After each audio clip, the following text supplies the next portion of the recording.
Hello my students. इस point को लेकर जो क्यूरियोसिटी आपको आ गई है, पिछले दो वीडियोस जो आपने इस पॉइंट से रिलेटेड देखे हैं, उन वीडियोस को देखने के बाद अब आपको ये इच्छा हो रही है कि अब इस पॉइंट को पढ़ लें। जी हाँ, बिल्कुल ऐसी ही इच्छा मुझे भी है कि ये पॉइंट मैं आपको पढ़ाऊं और एक मोटिवेशन जो आपको मिले उससे मुझे भी अच्छा लगेगा और ये फायदा हमें भी पहुंचेगा कि हमारे स्टूडेंट्स आगे अपनी रिस्पॉन्सिबिलिटीज को समझते हुए अच्छे से मेहनत करते हुए जरूर आगे बढ़ेंगे। So without wasting time we start the point के बारे में हमने जान लिया था। जोसेफ रुडयार्ड किपलिंग, इंडिया में इनका जन्म हुआ था। जंगल बुक जैसी अच्छी एक फेमस स्टोरी इनकी है और उसके अलावा किम बहुत फेमस है, पॉपुलर है। इफ एक बहुत पॉपुलर पोएम है, one of the best motivational poems इसको कहा जाता है। नोबेल प्राइज जीता था इन्होंने 1907 में और कहते हैं कि फर्स्ट लैंग्वेज इंग्लिश के जो ये राइटर रहे हैं जिनको नोबेल प्राइज मिला था और 41 की इनकी एज थी उस समय।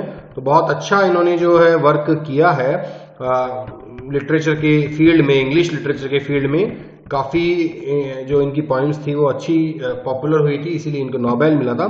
नाउ इफ ये जो पोएम है ये इंस्पिरेशनल पोएम है, मोस्ट इंस्पिरेशनल पोएम, इसके बारे में बात कर चुका हूं। एनडीए यानी नेशनल डिफेंस एकेडमी और इंडियन नेवल एकेडमी अजीमला, यहां पर इन दोनों जगह पर इस पोएम को यूज किया जाता है कैडेट्स को मोटिवेट करने के लिए, उन्हें आगे बढ़ने के लिए प्रेरित जब किया जाता है तो इस पोएम के माध्यम से वो कार्य किया जाता है। फुल टेक्स्ट, अब इस पोएम का हम पूरा टेक्स्ट पढ़ेंगे। राइमिंग स्कीम की हमने बात कर ली थी, स्टैंजाज के बारे में हमने जान लिया था। तो ये सब आप जिन्होंने सीधा ये वीडियो क्लिक किया है वो इससे पहले के दो वीडियो जरूर देखें, सो दैट एक कनेक्टिविटी उनको मिले और वो अच्छे से इस पूरे टॉपिक को समझ सकें, ग्रास्प कर सकें। Let's move to the poem.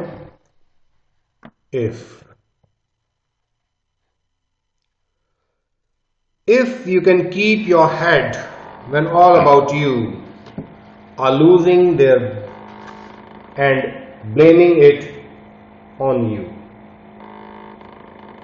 If you can trust yourself when all men doubt you, but make allowance for their doubting too. सीधा सा ये यहां कहा गया है कि इफ एक कंडीशन होती है, उस कंडीशन को लेकर यहां पर बताया गया है कि अगर ऐसा होगा तो क्या होगा।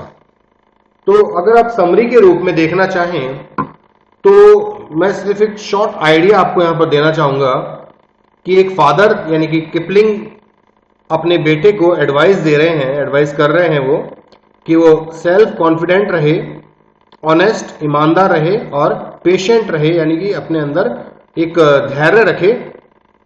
He should be a good loser and a good mixture in society as well.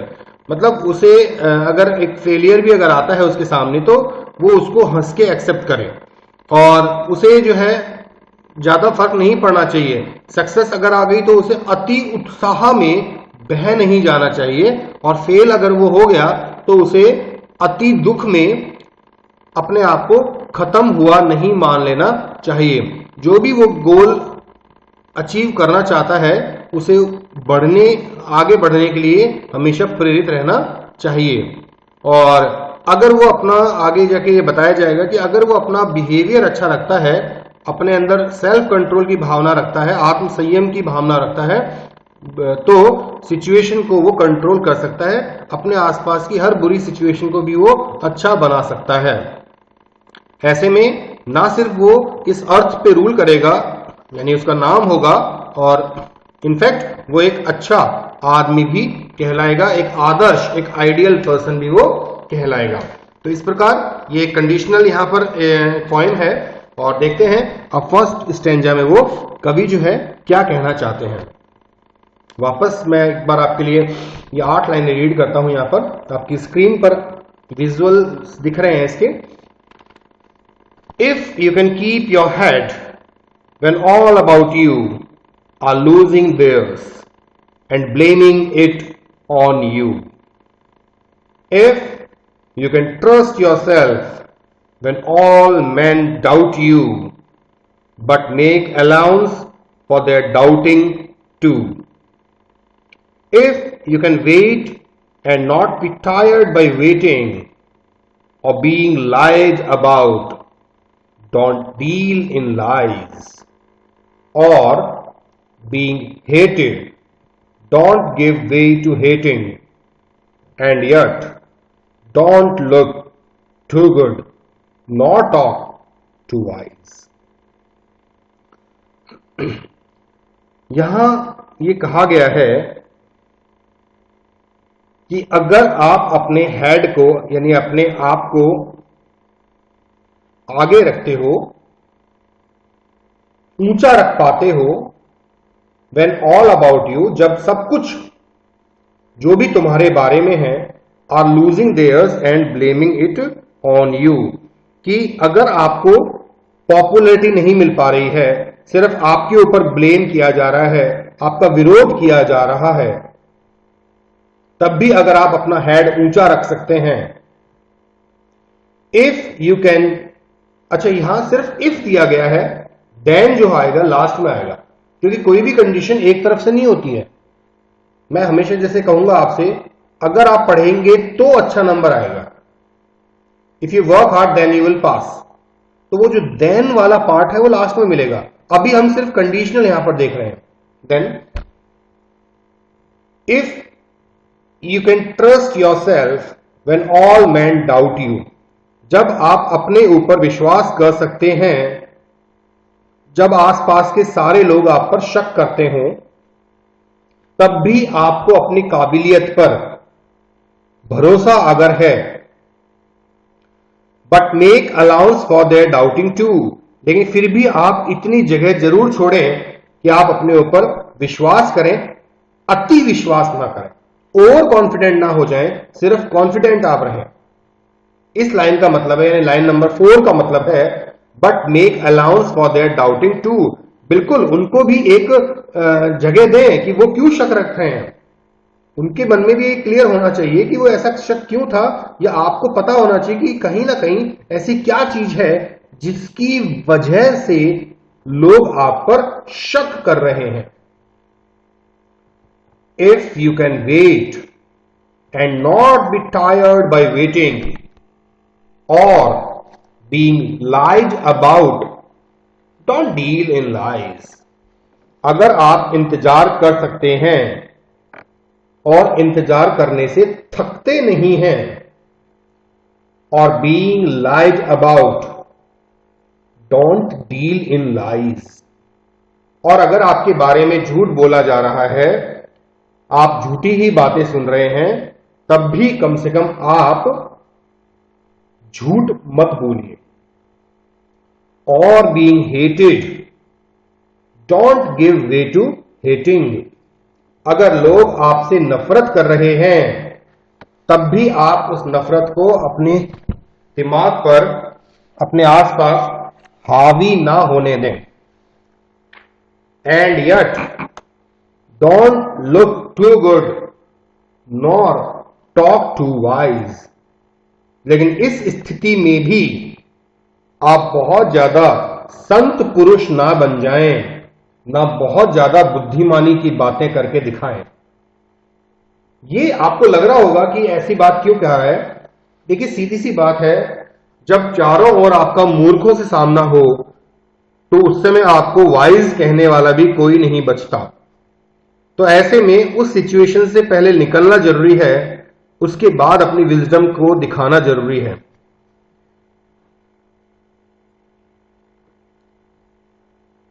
Angels fear to tread where fools rush, यानी कि एक इंग्लिश में एक पुरानी एक क्लासिकल कहावत है या एक लाइन है ये, कि ऐसी जगह पर जहां पर देवता लोग भी जाने से डरते हैं, वहां मूर्ख आदमी भागकर पहुंच जाता है. तो मूर्खों का कोई धर्म नहीं होता, मूर्खों की कोई रीति रिवाज नहीं होते. तो ऐसे में कवि सिर्फ ये कहना चाहता है अपने बेटे से कि अगर आपको लगता है कि बहुत ज्यादा हेटरेट चारों ओर है, आपसे हेट की जा रही है लोगों द्वारा, लोग आपसे नफरत कर रहे हैं, तो आप उसके सामने झुको मत, टूटो मत, लेकिन फिर भी इतना भी संत मत बन जाओ कि बस आप अपनी महानता को ही दिखाते रहें, आप अपनी विजडम को ही दिखाते रहें। तो वो चीज आपको नहीं करनी है। यानी हर चीज में एक बैलेंस रखना है। कुल मिला के बात इतनी सी है। Next stanza, if you can dream and not make dreams your master, if you can think and not make thoughts your aim, if you can meet with triumph and disaster and treat those two impostors just the same, if you can bear to hear the truth you have spoken, twisted by knaves to make a trap for fools, or watch the things you gave your life to broken, and stood and build them up with worn out tools. यदि आप सपने देख सकते हैं, line number 9 की मैं यहां पर बात कर रहा हूं, stanza 2 line number 1, if you can dream and not make dreams your master, अगर आप सपने देख सकते हैं और उन सपनों को अपना मालिक नहीं बनाते हैं, not make dreams your master, यानी आप उस सपने के गुलाम नहीं बनते हैं। इफ यू कैन थिंक, अगर आप सोच सकते हैं, and not make thoughts your aim, और अपने विचारों को ही अपना लक्ष्य नहीं बनाते हैं। If you can meet with triumph and disaster, triumph का मतलब होता है जीत और डिजास्टर का मतलब हो गया एक तरह की बर्बादी। ये यहां पर पर्सोनिफिकेशन किया गया है, मानवीकरण किया गया है दो भावों का, जिसमें एक है ट्रायम्फ और एक है डिजास्टर। विक्ट्री एंड डिजास्टर, अगर आप इनसे मिल सकते हैं, if you can meet with, Jeet के साथ मिल सकते हैं, और डिजास्टर बर्बादी जो नेगेटिविटी है उसके साथ मिल सकते हैं, and treat those two impostors just the same. Impostors का मतलब होता है धोखेबाज व्यक्ति। अगर आप इन दोनों को समान समझते हैं, धोखा देने वाला यानी इम्पोस्टर होता है वन हु डिसीव्स, जो कि छद्म रूप धारण करता है, एक नकली रूप धारण करता है, बहरूपिया। If you can bear to hear the truth you have spoken, अगर आप ये सहन कर सकते हैं, उस सच को सुनने की आप हिम्मत रखते हैं जो आपने बोला है, ट्विस्टेड बाय नेव्स, तो उस सच को भी जो नेव्स होते हैं यानी जो डिसऑनेस्ट पर्सन होते हैं, बेईमान होते हैं, वो आपके सच को भी ट्विस्ट करके आप तक पहुंचाएंगे, जिससे कि ट्रैप बन जाए, एक जाल बन जाए, जिससे फूल्स जो है मूर्ख व्यक्ति उस जाल में फंस जाए। ऐसे जाल में भी अगर आप जाते हैं तो बी केयरफुल, एक तरह से हिंट दी गई है यहां पर। और watch the things you gave your life to, और अगर आप देख सकते हैं जो चीजें आपको आपके जीवन से मिली हैं, things you gave your life to, ऐसी चीजों को जिसमें आपने अपना जीवन समर्पित कर दिया है, इनफैक्ट यहां ये मतलब निकलता है। और watch the things you gave your life to broken, आपने जिस चीज में अपना पूरा जीवन समर्पित कर दिया, वो भी अगर टूट जाती है, बिखर जाती है, आपसे दूर हो जाती है, अगर आप उसे देख पाते हैं, and stood and build them up with worn out tools, और वापस अगर आप खड़े होकर उन सारी चीजों को जोड़ पाते हैं अपने घिसे पिटे टूल से, अपने घिसे पिटे हथियारों से, तो क्या होगा वो आपको वापस लास्ट में पता चलेगा। लेकिन यहां मतलब सिर्फ इतना है कि अगर आप अपने कमजोर हृदय से भी इन चीजों को दोबारा बना पाते हैं। तो ये सब कंडीशनल चल रहा है। तो यहां तक हमने 2 पैराग्राफ देखे अभी, और इस वीडियो में हम ये 2 पैराग्राफ की ही बात करेंगे। एक बार वापस फटाफट से देख लेते हैं फर्स्ट पैराग्राफ को। If you can keep your head when all about you are losing theirs and blaming it on you, if you can trust yourself when all men doubt you, men, all men plural है, but make allowance for their doubting too, if you can wait and not be tired by waiting or being lied about, don't deal in lies, or being hated, don't give way to hating, and yet don't look too good nor talk too wise. Second stanza. If you can dream and not make dreams your master, if you can think and not make thoughts your aim, if you can meet with triumph and disaster and treat those two impostors just the same, if you can bear to hear the truth you have spoken, twisted by knaves to make a trap for fools, or watch the things you gave your life to broken, and stood and built them up with worn out tools. तो यहां तक जो 16 लाइनें हमने पढ़ी है, इसमें ultimately हमें यही देखने को मिला कि अगर लोग आप पर जो है ब्लेम करते हैं, आप जो आपके बारे में जो भी कहा गया है, अगर आप उन सबके सामने भी अपना सिर उठा सकते हैं, if you can trust yourself, जब आपके ऊपर लोग विश्वास नहीं करते हो, डाउट करते हो, तब भी आप अपने ऊपर विश्वास बना के रख पाते हैं, लेकिन थोड़ी गुंजाइश छोड़ते हैं। अगर लोग शक भी करें तो कोई प्रॉब्लम नहीं है। अगर आप वेट करना जानते हैं और वेट करने से थकते नहीं हैं, इंतजार करके थकते नहीं हैं, या फिर आपसे झूठ बोला जाता है तो भी आप झूठ के चक्कर में नहीं पड़ते हैं, या फिर आपसे हेट की जाती है तब भी आप उस हेटिंग के सामने गिव अप नहीं करते हैं, हारते नहीं हैं।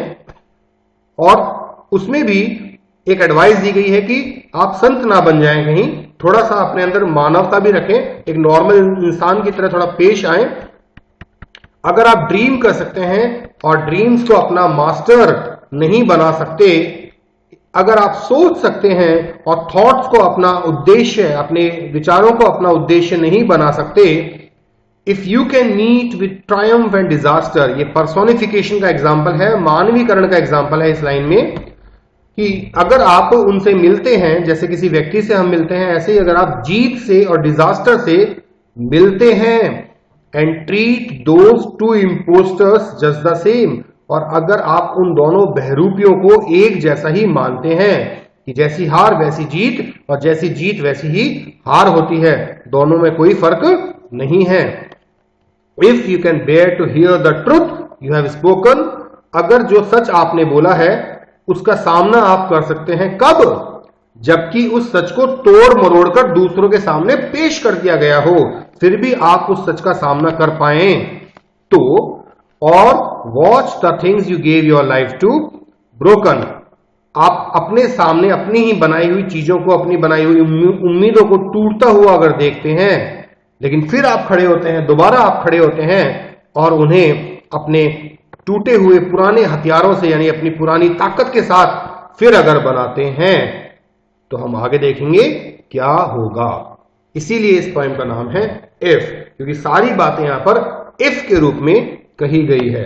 तो अगले 2 पैराग्राफ के लिए आपको करना होगा थोड़ा सा इंतजार, क्योंकि मैं कोशिश यही कर रहा हूं कि कोई भी वीडियो 15 से 20 मिनट से ज्यादा लेंथ का नहीं हो, सो दैट स्टूडेंट्स उन वीडियोस को ऑफलाइन मोड में सेव करके, अपना डेटा सेव करते हुए उन्हें आराम से देख सकें, अपना डेटा सेव कर सके, बचा सकें। तो वही अंत में जो हमेशा कहता आया हूं, वीडियोस को पूरा देखें, अधूरा ना देखें। पिछला कोई भी वीडियो अगर अधूरा देखा है उसे भी पूरा देखें, उन्हें समझें, कॉपी में word meanings, important points, question answers note करते चलें और साथ साथ लर्न करते चलें। आज के इस वीडियो के लिए thank you, take care, good bye.